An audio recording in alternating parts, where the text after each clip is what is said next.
গল্পকথন by Kallol চ্যানেলে আমরা আজকে শুরু করছি হুমায়ুন আহমেদের লেখা হলুদ হিমু কালো র্যাব।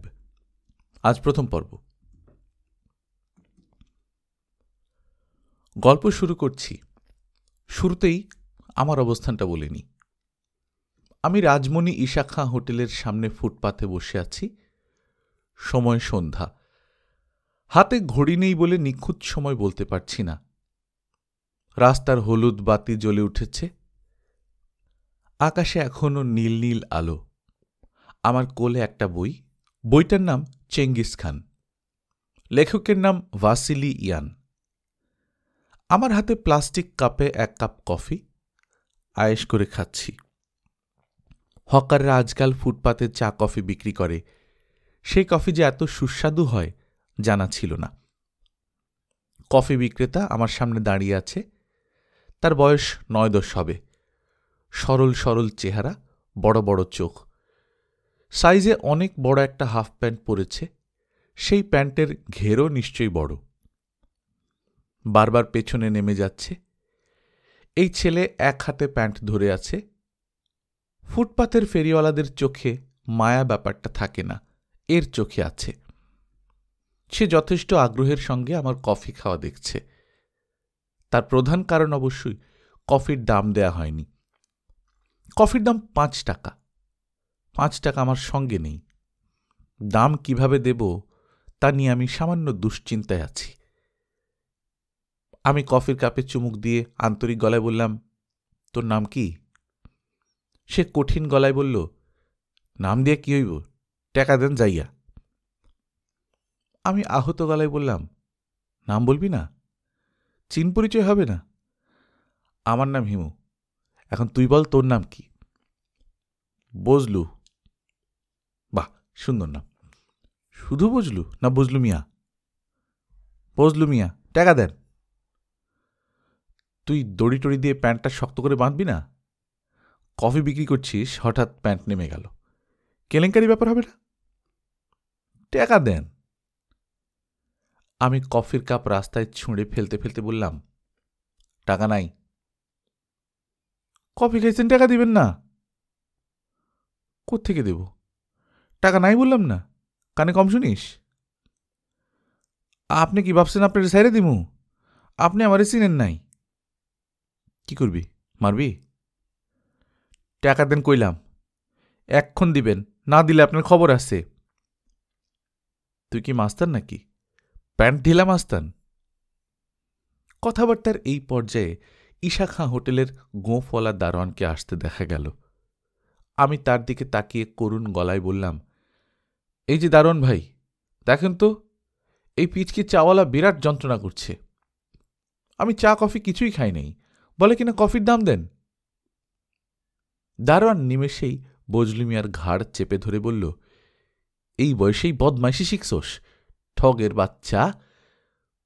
বজলু মিয়া কাঁদো কাঁদো গলায় বলল, এই লোক কফি খাইছে। আমি বললাম, কফি খেলে আমার হাতে কাপ থাকবে না? কাপ কই? দারোয়ান বলল, এইগুলা বদমাইশের চূড়ান্ত। আমি বললাম, হালকা একটা থাপ্পড় দিয়ে ছেড়ে দেন। দারোয়ান বলল, সাড়াসাড়ি নাই, এর কফি বেচাই বন্ধ। এই বিচ্ছুদ্দল কি করে শুনেন স্যার? হোটেলের গেস্ট পার্কিংয়ে ঢোকে, গেস্টদের গাড়ির পাম্প ছেড়ে দেয়। আমার চাকরি যাওয়ার অবস্থা। বললাম, এই ছেলে মনে হয় পাম্প ছাড়ে না। কিরে বজলু, তুই পাম্প ছাড়িস? বজলু না সূচক মাথা নাড়ল। তার চোখ দিয়ে ক্রমাগত পানি পড়ছে। জগৎ সংসারের নির্মমতায় সে নিশ্চয়ই হতভম্ব। ইতিমধ্যেই দারোয়ানের একটা কঠিন চড় সে খেয়েছে। চড়ের দাগ গালে বসে গেছে। এই দারোয়ানের চেহারা কুস্তিগিরের মতো, গাবদা গাবদা হাত। আমি মীমাংসা করে দেবার মতো করে বললাম, তুই এক কাজ কর বজলু, তুই দারোয়ান ভাইকে ভালো করে এক কাপ কফি খাওয়া, তোকে মাফ করা হলো। আর ভবিষ্যতে এরকম করবি না। বজলু মিয়ার চোখ মুছতে মুছতে হ্যাঁ সূচক মাথা নাড়ল। কফি বানিয়ে দারোয়ানের হাতে এক কাপ কফি দিয়ে হঠাৎ রাস্তা পার হয়ে দৌড় দিল। চা কফির ফ্লাস্ক রেখেই দৌড়। ব্যাপারটার জন্যে আমি একেবারেই প্রস্তুত ছিলাম না। দারোয়ান বলল, বদমাইশটা ভয় পাইছে, জিনিসপত্র ফালায় দৌড়। মনে পাপ আছে বললেই ভয় পাইছে। যার মনে পাপ নাই তার মনে ভয়ও নাই। আমি 2টা ফ্লাস্ক এবং বালতি নিয়ে সোহরাওয়ার্দী উদ্যানের দিকে রওনা হলাম। ফ্লাস্ক 2টার সঙ্গে বালতি কেন আছে বোঝা যাচ্ছে না। তাও খালি বালতি না, বালতিতে পানি আছে। সোহরাওয়ার্দী উদ্যানে সারাদিনই তরুণ তরুণীদের প্রেম প্রেম খেলা চলে। সন্ধ্যায় ক্লান্ত হয়ে তারা ঘরে ফেরে। এই সময় তাদের দরকার গরম চা এবং গরম কফি। 1 for the road. আমি ফ্লাস্ক নিয়ে ঘুরছি এবং গম্ভীর গলায় বলছি, গরম চা, গরম কফি। ভালোই বিক্রি হচ্ছে। ডিমান্ড দেখে আমি দামও বাড়িয়ে দিয়েছি। চা 5 টাকা, কফি 10 টাকা। কে? হিমু না? আই হিমু। আমি ঘুরে তাকালাম। বড় খালু সাহেব, তার পরনে ট্রেকস্যুট, কেডস জুতা, কাঁধে হাফ টাওয়েল, ডায়াবেটিস কমানোর দৌড় দিচ্ছেন। মুখে ঘাম জমলেই টাওয়েলে মুখ মুছছেন। হিমু, তুমি করছো কি? গরম চা, গরম কফি বিক্রি করছি। খালু সাহেব চোখ কপালে তুলে বললেন, সে কি? আমি হাসি মুখে বললাম, স্বাধীন ব্যবসায় নেমে পড়লাম, খাবেন 1 কাপ? তুমি কি সত্যি চা কফি বিক্রি করছো? তোমার পক্ষে অসম্ভব কিছুই না, সবই সম্ভব। চায়ে চিনি দেয়া? চিনি কি বেশি? প্রিপেয়ার্ড, স্ট্যান্ডার্ড চা কফি সবই পরিমাণ মতো। পছন্দ না হলে মূল্য ফেরত। দাম কত? চা 5, কফি 10। এত দাম দিয়ে চা কফি কি খাবে? সবাই তো খাচ্ছে। খালু সাহেব বেঞ্চের দিকে এগোতে এগোতে বললেন, দাও 1 কাপ চা খাই। তোমাকে এখানে চা বিক্রি করতে দেখব, এটা আমার ওয়াইল্ডেস্ট ইমাজিনেশনও ছিল না। দেখে মজা পেয়েছেন? তোমার চা তো ভালো। Thank you. তোমার খালাকে এই ঘটনা বললে সে বিশ্বাস করবে না। বিশ্বাস না করারই কথা। তোমার কাছে কি সিগারেট আছে? সিগারেট ছাড়া চা খেয়ে কোনো মজা নেই। সিগারেট নেই, এনে দিই? দাও। চা কফি যখন বিক্রি করছো সঙ্গে সিগারেটও রাখবে। বুদ্ধি খারাপ না। সিগারেট কি একটা আনবো না 1 প্যাকেট? একটা। বাড়িতে সিগারেট খাওয়া পুরোপুরি নিষিদ্ধ। সিগারেট ধরালে তোমার খালা মাতারিদের মতো চিৎকার চেঁচামেচি করে। বয়স যতই বাড়ছে এই মহিলা ততই অসহ্য হয়ে উঠছে। খালু সাহেব বিরক্ত হয়ে থুথু ফেললেন। আমি গেলাম সিগারেটের খোঁজে। সন্ধ্যা অনেকক্ষণ আগেই মিলিয়েছে, তবে আকাশে এখনো আলো আছে। চারদিক অন্ধকার। খালু সাহেব আরাম করে 3য় কাপ চা এবং 2য় সিগারেট খাচ্ছেন। তাকে আনন্দিতই মনে হচ্ছে। আমরা বসে আছি পার্কের বেঞ্চে। হিমু, তোমার চায়ে মিষ্টি বেশি হলেও চা ভালো। Thank you. তোমাকে একটা কথা বলা দরকার। তোমার সঙ্গে যে আমার সোহরাওয়ার্দী উদ্যানে দেখা হয়েছে, এটা যেন তোমার খালা না জানে। জানলে কি? আছে, সমস্যা আছে। যখনই শুনবে আমি এই জায়গায়, তোমার খালার মাথায় রক্ত উঠে যাবে। কেন? মহিলার ব্রেন ডিফেক্ট হয়ে গেছে। চূড়ান্ত সন্দেহবাতিগ্রস্ত একজন মহিলা। আমার মতো বয়সের একজন পুরুষকে সন্দেহ করার কি আছে তুমি বলো? আমার মতো বয়সের একটা পুরুষ আর নিউ মার্কেট কাঁচাবাজারের ভেজিটেবলের মধ্যে কোনো তফাৎ নেই।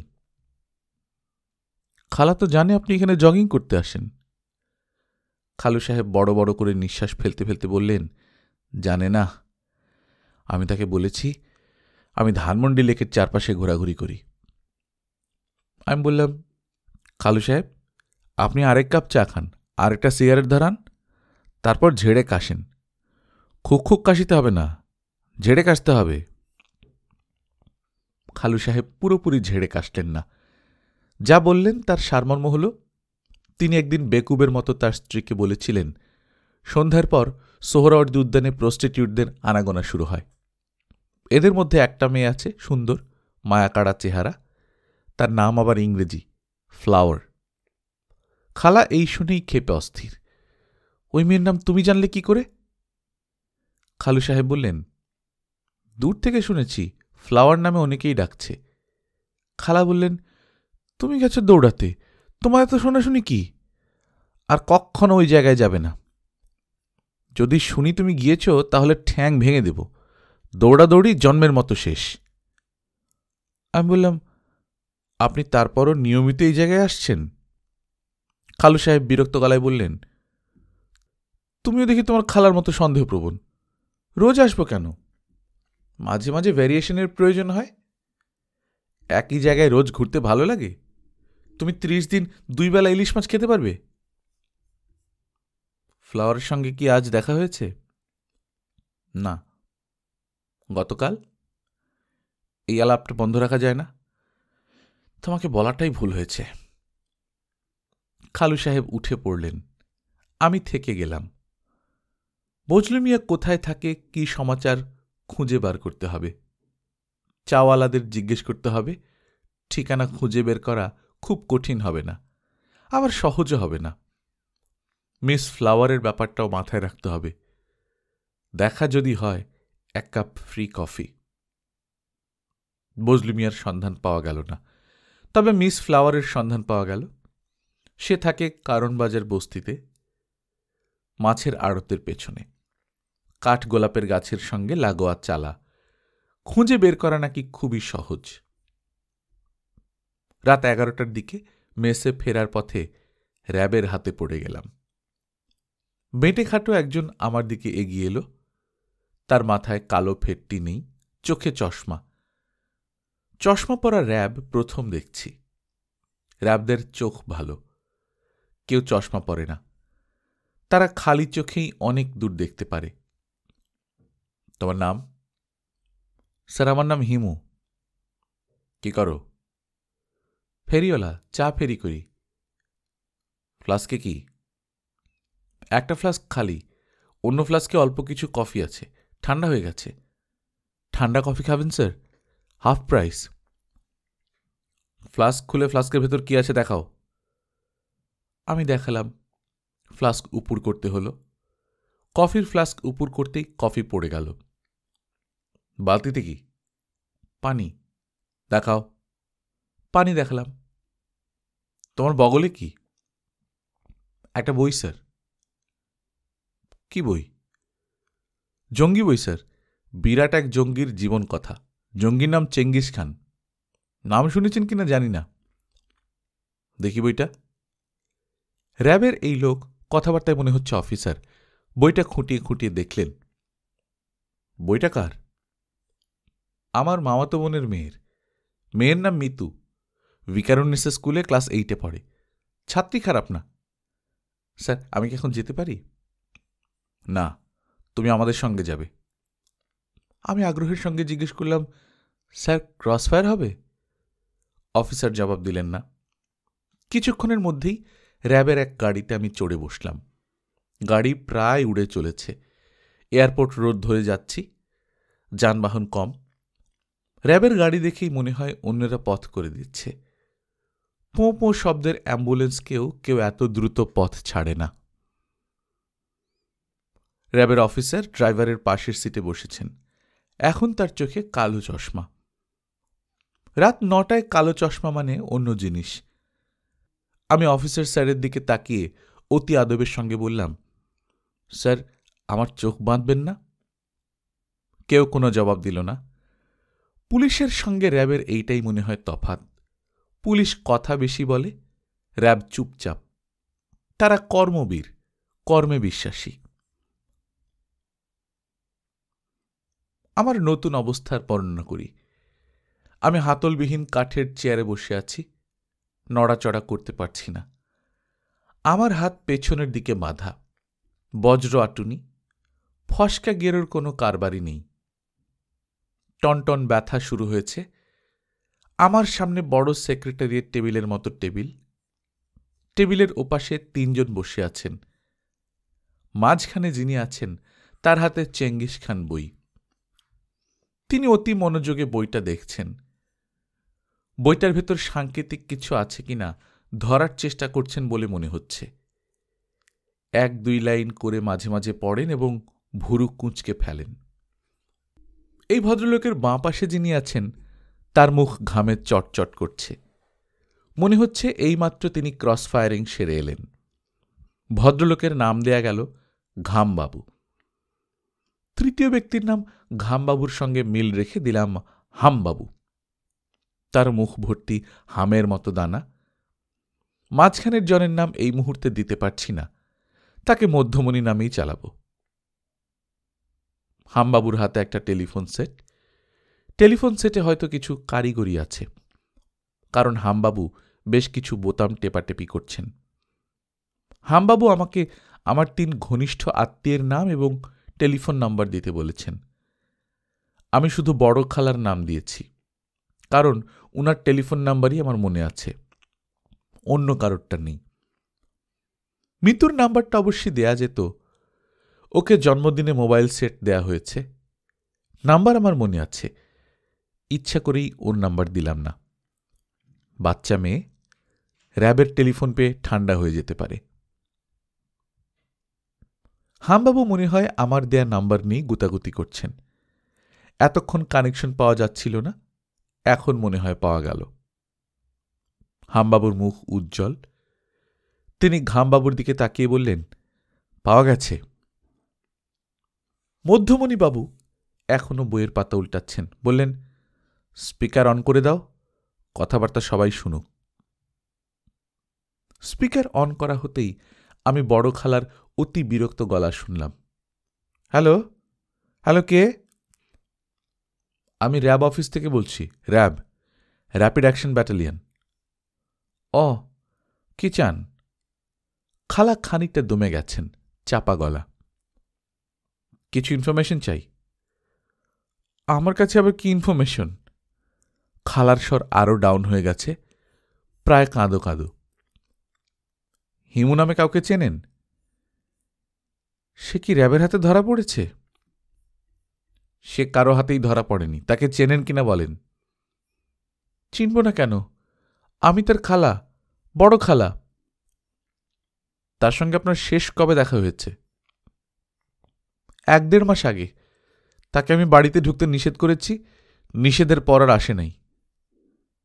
নিষেধ করেছেন কেন? তার কাজকর্মের কোনো ঠিক নাই, ওর বেতালা কাজকর্ম আমার পছন্দ না। কি বেতালা কাজকর্ম? তার সব কাজকর্মই বেতালা। সে কি বোমাবাজি, সন্ত্রাসী এইসব কাজকর্মে যুক্ত? যুক্ত যদি হয় তাহলে আমি মোটেই আশ্চর্য হব না। তাকে বিশ্বাস নাই, সে যে কোনো কিছু করতে পারে। তার পেশা কি? সে শুধু হাঁটে, কোনো পেশা পেশা নাই। ইদানিং সে কি ফেরিওয়ালার পেশা ধরেছে? চা কফি বিক্রি করছে? অসম্ভব, এইসব সে করবে না। সে কোনো কাজে থাকবে না, সে থাকবে অকাজে। আমরা যতদূর জানি সে ইদানিং চা কফি ফেরি করে। যদি করে তাহলে বুঝতে হবে তার পেছনে কোনো উদ্দেশ্য আছে। উদ্দেশ্য ছাড়া সে কিছু করবে না। খারাপ উদ্দেশ্য? হতে পারে। আপনাকে ধন্যবাদ। হিমুগাধারটা আছে কোথায়? হামবাবু এই প্রশ্নের জবাব দিলেন না। বিজয়ী ভঙ্গিতে তিনি মধ্যমণিবাবুর দিকে তাকালেন, যেন এইমাত্র ট্রাফালগার স্কোয়ার যুদ্ধে তিনি নেপোলিয়নকে পরাজিত করেছেন। মধ্যমণিবাবু বই থেকে মুখ না তুলে বললেন, থানাগুলোর কাছ থেকে ইনফরমেশন নাও, ওদের কাছে কোনো রেকর্ড আছে কিনা দেখো। রেকর্ড থাকার কথা। স্পিকার কি অন থাকবে না অফ করে দেব? অন থাকুক, অসুবিধা নেই। রমনা থানার ওসি সাহেবকে সবার আগে পাওয়া গেল। তিনি বললেন, হিমু আপনাদের হাতে ধরা পড়েছে? হিমালয়? হিমালয় কিনা জানি না, নাম বলছে হিমু। গায়ে হলুদ পাঞ্জাবি? হ্যাঁ। খালিপা? হ্যাঁ, খালিপা। ওকে ধরে রেখে কোনো লাভ নেই স্যার, ছেড়ে দেন, ফালতু জিনিস। ফালতু জিনিস মানে? উল্টা পাল্টা কথা বলে মাথা ইয়ে করে দেবে। মাথা ইয়ে করে দেবে মানে কি? মাথা আওলা করে দেবে। র্যাবের মাথা আওলা করতে পারে এমন জিনিস বাংলাদেশে নাই। অবশ্যই স্যার, অবশ্যই। তার নামে কি থানায় কোনো রেকর্ড আছে? তাকে অনেকবার থানায় ধরে আনা হয়েছে, কিন্তু তার নামে কোনো কেস নাই বা জিডি এন্ট্রিও নাই। তার এগেনস্টে কিছু না থাকলে আপনারা তাকে থানায় ধরে নিয়েছেন কেন? আপনারা যে কারণে ধরেছেন আমরাও সেই কারণেই ধরেছি। আমরা কি কারণে ধরেছি আপনি জানেন? স্টুপিডের মতো কথা বলবেন না। সরি স্যার, মুখ ফসকে বলে ফেলেছি। ধানমন্ডি থানার ওসিকে অনেক চেষ্টা করেও পাওয়া গেল না, তবে মোহাম্মদপুর থানার ওসিকে পাওয়া গেল। ওসি সাহেব বললেন, স্যার ওকে ধমক ধমক দিয়ে ছেড়ে দেন। মধ্যমণি বললেন, ওয়াই, ছেড়ে দিতে হবে কেন? ওসি সাহেব বললেন, পাগল আটকিয়ে লাভ কি? ঘামবাবু বললেন, সে পাগল? ওসি সাহেব বললেন, ঠিক তাও না, একটু ইয়ে। হামবাবু বললেন, ইয়েটা কি? কিছু না স্যার, এমনি বললাম। তবে তবে একটু চিন্তা করে বলি স্যার। চিন্তা করতে কতক্ষণ লাগবে? এই ধরেন আধা ঘন্টা। মধ্যমণি বললেন, আমি আপনাকে 1 ঘন্টা সময় দিলাম, এর মধ্যেই তার সম্পর্কে ফুল রিপোর্ট চাই। ইয়েস স্যার, ঘড়ি ধরে 1 ঘন্টা। টেলিফোন পর্ব শেষ হল। মধ্যমণি আমার দিকে তাকিয়ে বললেন, আপনি টেলিফোন কনভারসেশন সবই শুনলেন, এখন আপনার বলার কিছু থাকলে বলুন। আমি খানিকটা আহ্লাদ বোধ করলাম। এতক্ষণ তুমি তুমি করা হচ্ছিল, এখন আপনিতে প্রমোশন। ভাবভঙ্গি আশা উদ্রেক টাইপ। হয়তো হাতের বাঁধন খুলে দেয়া হবে, রক্ত চলাচল বন্ধ হবার জোগাড়। চুপ করে আছেন কেন? আপনার নিজের বিষয়ে কিছু বলার থাকলে বলুন। নিজের বিষয়ে আমার স্যার কিছুই বলার নেই, তবে আপনারা চাইলে একটা ছড়া বলতে পারি। ছড়া বলবেন? হামবাবু হুঙ্কার দিলেন। বলতে দাও। মধ্যমণির ঠান্ডা মোলায়েম গলা। আমি বেশ কায়দা করে ছড়া বললাম। আমার নাম হিমু, এখন আমি একটা ছড়া বলবো। ছড়ার নাম র্যাব। ছেলে ঘুমালো, পাড়া জুড়ালো, র্যাব এলো দেশে, সন্ত্রাসীরা ধান খেয়েছে, খাজনা দেব কিসে? ছড়াটার মানে কি? এটা হলো স্যার ননসেন্স রাইম। ননসেন্স রাইমের কোনো মানে হয় না। হামটি ডামটি স্যাটনোওয়াল কোনো মানে হয়? ঘামবাবু বললেন, ফাজলামি ধরনের কথা বলে র্যাবের হাত থেকে পার পাওয়া যায় না, এটা জানো? আমি বললাম, জানি স্যার, উপরে আছেন রব আর নিচে আছেন র্যাব। এতক্ষণে হামবাবুর ধৈর্যচ্যুতি ঘটল। তিনি প্রায় বিদ্যুৎ চমকের মতো উঠে এসে প্রচণ্ড এক চড় দিয়ে আমাকে ধরাশায়ী করতে গেলেন। সফল হলেন না। মেঝেতে পা পিছলে হুমড়ি খেয়ে পড়ে গেলেন। পতনের শব্দে ঘর বাড়ি দুলে ওঠার মতো হল। প্রচণ্ড ব্যথায় উনার চিৎকার চেঁচামেচি করার কথা, তিনি কিছুই করলেন না। ঘরে শুনশান নীরবতা। নীরবতা ভঙ্গ করে মধ্যমণি উদ্বিগ্ন গলায় বললেন, কি ব্যাপার?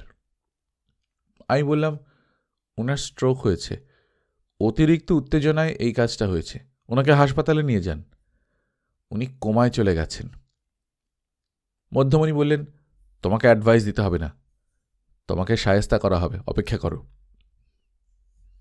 হামবাবুকে নিয়ে ছোটাছুটি শুরু হয়েছে। এর ফাঁকে মধ্যমণি কাকে যেন বললেন আমাকে আঙুল দিয়ে দেখিয়ে, এই বদমাশটাকে আটকে রাখো। আমি বললাম, স্যার রাতে কি ডিনার দেওয়া হবে? রব ডিনারের ব্যবস্থা করেন, র্যাব করবে না? মধ্যমণি এমন ভঙ্গিতে তাকালেন যার অর্থ ওয়েট অ্যান্ড সি। অ্যাম্বুলেন্স চলে এসেছে। হামবাবুকে স্ট্রেচারে তোলা হচ্ছে। অফিসে বিরাট উত্তেজনা। অন্যের উত্তেজনা দেখতে ভালো লাগে, আমার ভালোই লাগছে। কোথায় আছি, কি ব্যাপার একটু বলে নিই। সমুদ্রে যখন জাহাজ চলে তখন সেই জাহাজের অবস্থান ক্ষণে ক্ষণে চারদিকে জানিয়ে দিতে হয়। আমি এখন অনিশ্চয়তা নামক সমুদ্রে ভাসমান ডিঙি। তবে নিরানন্দের মধ্যেই যেমন থাকে আনন্দ, অনিশ্চয়তার মধ্যেও থাকে নিশ্চয়তা। আমাকে জানালাবিহীন একটি ঘরে ঢুকিয়ে দেয়া হয়েছে। মনে হচ্ছে গুদাম ঘর। এক কোনায় গাদা গাদা খালি কার্টনের স্তূপ, কার্টনের গায়ে লেখা এক্সপো ইউরো, তার পাশে মগের ছবি। অন্য পাশে টিনের বড় বড় কৌটা, রঙের কৌটা হতে পারে। একটা পুরনো আমলের খাট দেখতে পাচ্ছি, খুলে রাখা হয়েছে। কার্টনের স্তূপে হেলান দেওয়ার মতো ভঙ্গি করে একজন হাঁটু মুড়ে বসে আছে। তার অবস্থা গুরুতর, হাত পা সবই বাঁধা, কপাল ফেটেছে, রক্ত চুইয়ে পড়ছিল। এখন রক্ত জমাট বেঁধে আছে।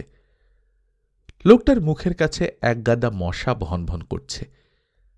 মশাদের কাণ্ড কারখানা বুঝতে পারছি না। লোকটার কপাল, থুতনি এবং গায়ে চাপ চাপ রক্ত। মশারা ইচ্ছে করলেই সেখান থেকে রক্ত খেতে পারে, তা না করে তারা তাকে কামড়াচ্ছে। লোকটা যেখানে বসে আছে সেই জায়গাটা ভেজা, সেখান থেকে উৎকট গন্ধ আসছে। আমি বললাম, ভাই সাহেব কি এখানে পেশাব করেছেন? লোকটি অবাক হয়ে তাকালো, যেন এমন অদ্ভুত প্রশ্ন সে তার জীবনে শোনেনি। আমি বললাম, আমরা একসঙ্গে আছি, আসুন আলাপ পরিচয় হোক। আমার নাম হিমু, আপনার নাম কি? লোকটা খড়খড়ে গলায় বলল, এরা আমাকে মেরে ফেলবে, আজ রাতেই মারবে। আপনি তো এখন আপনার নাম বললেন না। সাদেক। কোন সাদেক? মুরগি সাদেক? আরে ভাই, আপনি তো বিখ্যাত মানুষ, শীর্ষ 10-এ আছেন, আপনার নামে তো পুরস্কারও আছে, আপনাকে ধরল কিভাবে? লাক খারাপ, এই জন্য ধরা খেয়েছি। শুধু যে ধরা খেয়েছেন তা তো না, পেশাব পায়খানা করে তো ঘরের অবস্থা কাহিল করে ফেলেছেন। মুরগি সাদেক ভুরু কুঁচকে আমার দিকে তাকিয়ে আছে। আমার কথাবার্তা মনে হয় তার একেবারেই পছন্দ হচ্ছে না। মৃত্যুর মুখোমুখি দাঁড়িয়ে কোনো মানুষই রসিকতা নিতে পারে না, মুরগি সাদেকও পারছে না। সে চাপা গলায় বলল, আপনার পরিচয়টা বলেন। আমি বললাম, একবার তো আপনাকে বলেছি, আমার নাম হিমু। শুধু হিমু? কফি হিমু বলতে পারেন, কফি বিক্রি করি। আপনাকে ধরেছে কেন?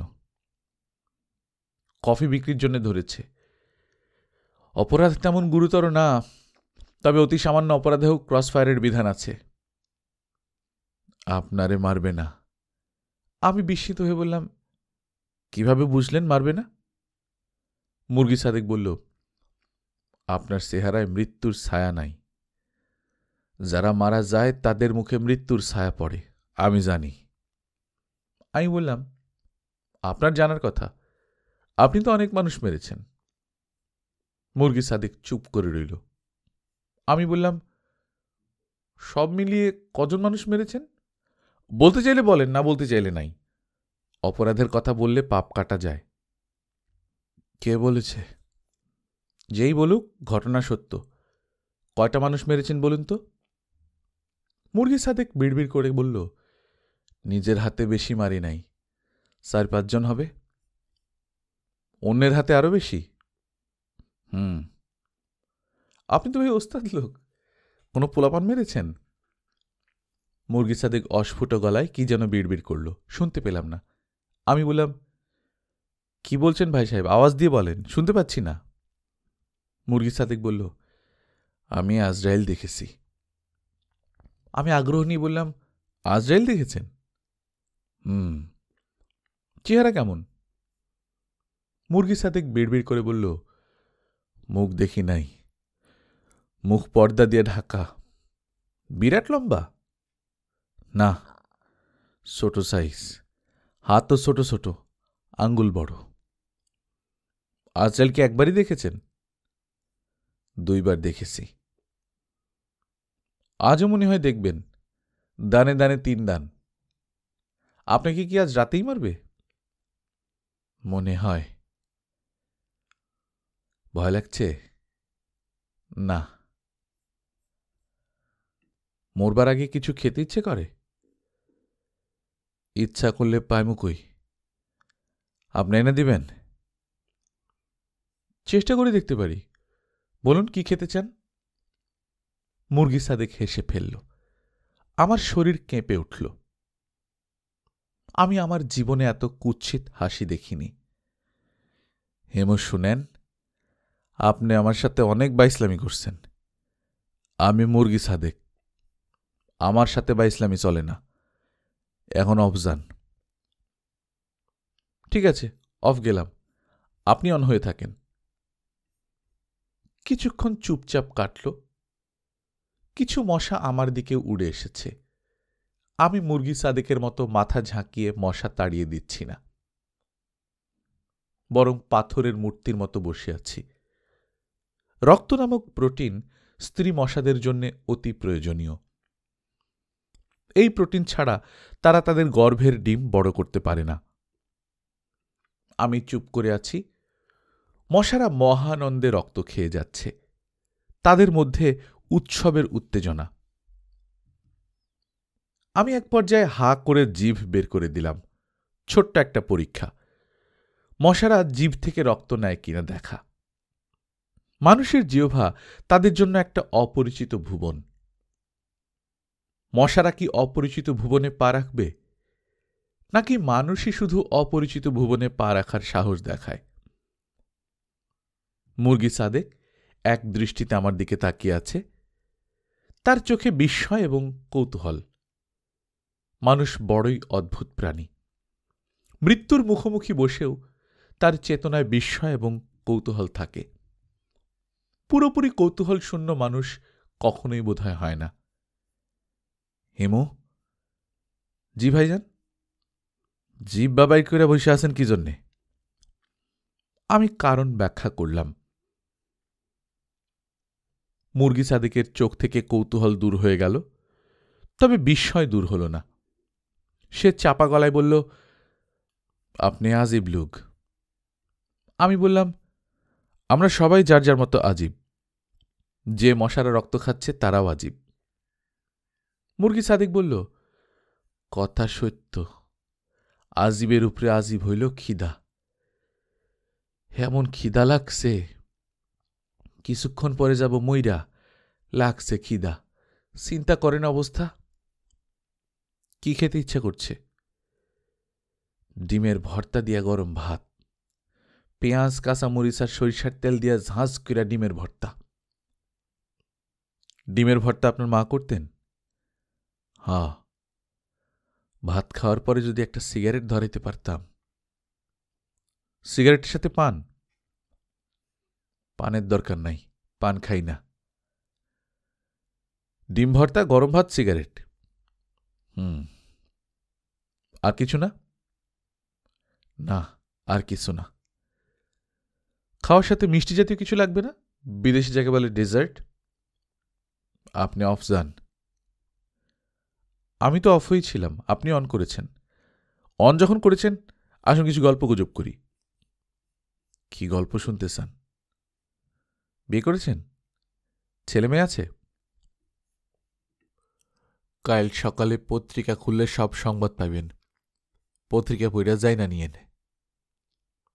খারাপ বলেন নাই, ভালোই বলেছেন। আচ্ছা, আজরাইল যে দেখেছেন সেই বিষয়ে বলেন। এদের গায়ে কি গন্ধ আছে? ভালো কথা মনে করাইছেন, গন্ধ আছে, কড়া গন্ধ। কিরকম গন্ধ? ওষুধের গন্ধের মতো গন্ধ, মিষ্টি মিষ্টি কিন্তু কড়া, বড়ই কড়া। আর কথা না, চুপ। আমি চুপ হলাম। দরজার তালা খোলার শব্দ হচ্ছে। মুরগি সাদেক গুটিয়ে গেল। তার চোখে এখন তীব্র ভয়। পেট দ্রুত ওঠানামা করছে।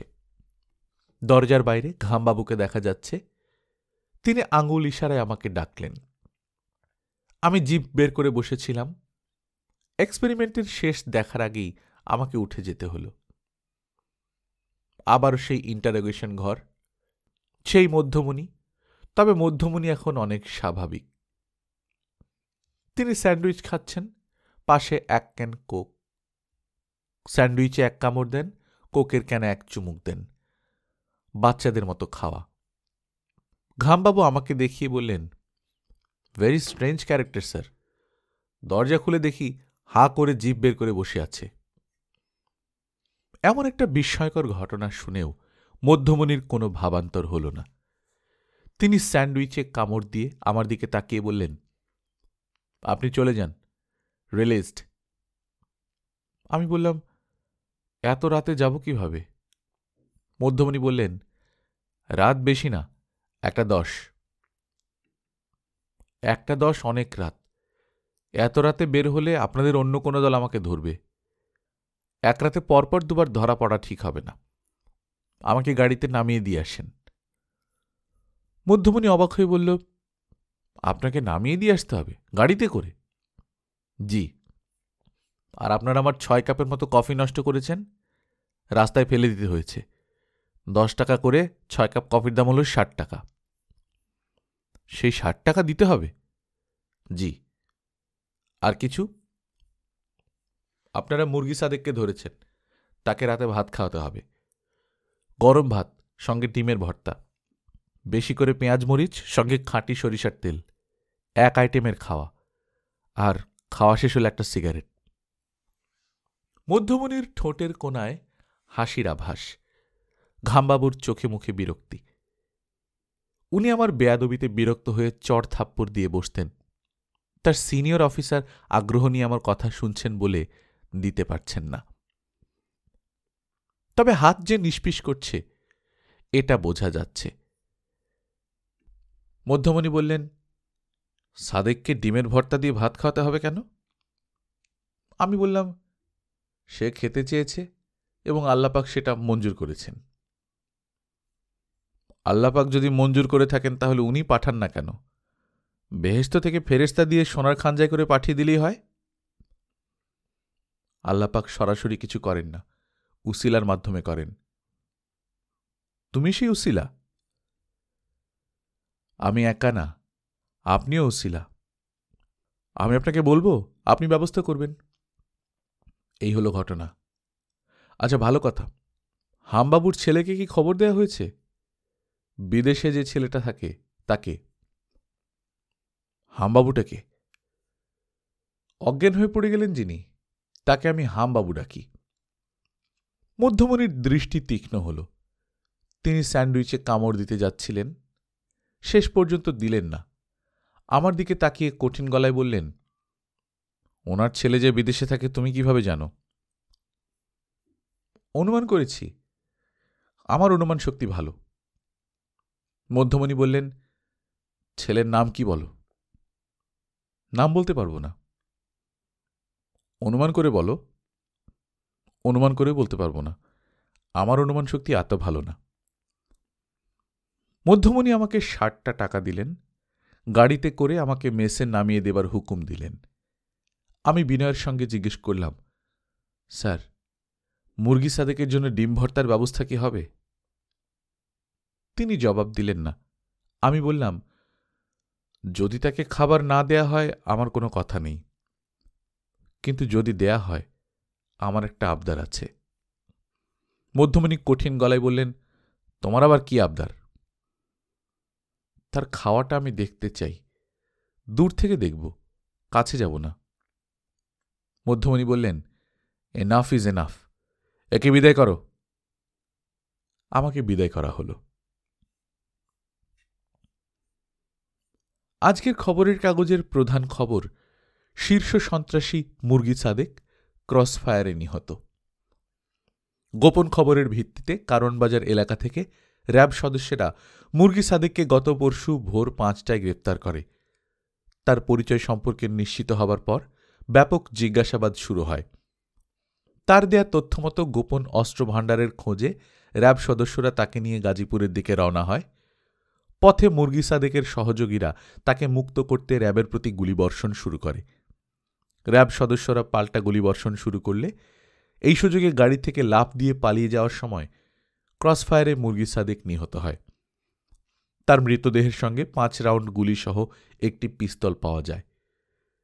মুরগি সাদেকের বিরুদ্ধে 11টি হত্যা মামলা সহ একাধিক ছিনতাই, ধর্ষণ এবং অগ্নিসংযোগের মামলা আছে। তার মৃত্যু সংবাদে এলাকায় আনন্দ মিছিল বের হয়। এলাকাবাসী নিজেদের মধ্যে মিষ্টি বিতরণ করেন। আমি খবরটা মন দিয়ে পড়লাম। সবই ঠিক আছে, একটা শুধু সমস্যা। মুরগি সাদেক 5 রাউন্ড গুলি এবং পিস্তল নিয়ে র্যাবের সঙ্গে গাড়িতে বসেছিল। এত জিজ্ঞাসাবাদের পরও কেউ বুঝতে পারেনি মুরগি সাদেকের সঙ্গে গুলি ভরা পিস্তল আছে। ইন্টারেস্টিং খবর আর কি আছে? মহিলা সমিতিতে কারা যেন নতুন নাটক নামিয়েছে, পবনবাবুর শেষ খায়েশ। মন্দ কি, সব মানুষের শেষ খায়েশ বলে একটা ব্যাপার থাকে, পবনবাবুর শেষ খায়েশ থাকতেই পারে। অশ্লীলতার দায়ে মাইরা ফালামুদ ছবির প্রিন্ট জব্দ করা হয়েছে।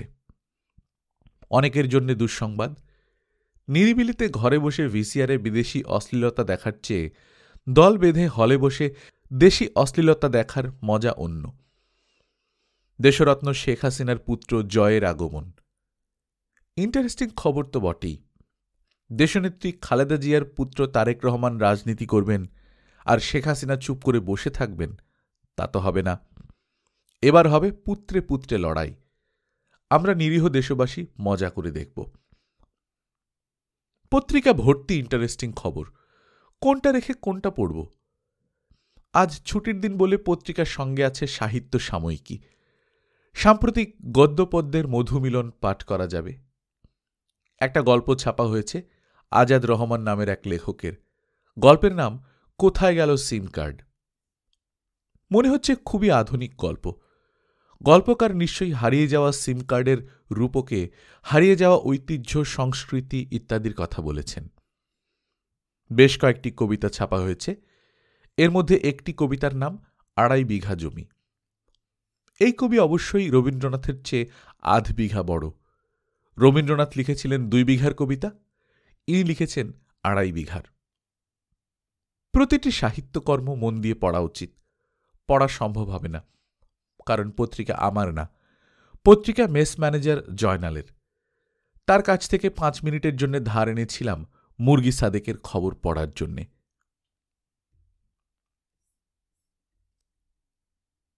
গল্পকথন বাই কল্লোল চ্যানেলে আপনারা শুনছেন হুমায়ুন আহমেদের লেখা হিমু সিরিজের গল্প হলুদ হিমু কালো র্যাব। আমরা নিয়মিত গল্প পাঠ করে শোনাচ্ছি। আপনারা যারা প্রথমবার মতো শুনছেন, কাইন্ডলি সাবস্ক্রাইব করে নেবেন। গল্প পাঠ ভালো লাগলে বন্ধুদের সঙ্গে শেয়ার করবেন। নিজে ভালো থাকবেন, আশেপাশের লোকজনকে ভালো রাখবেন। টাটা।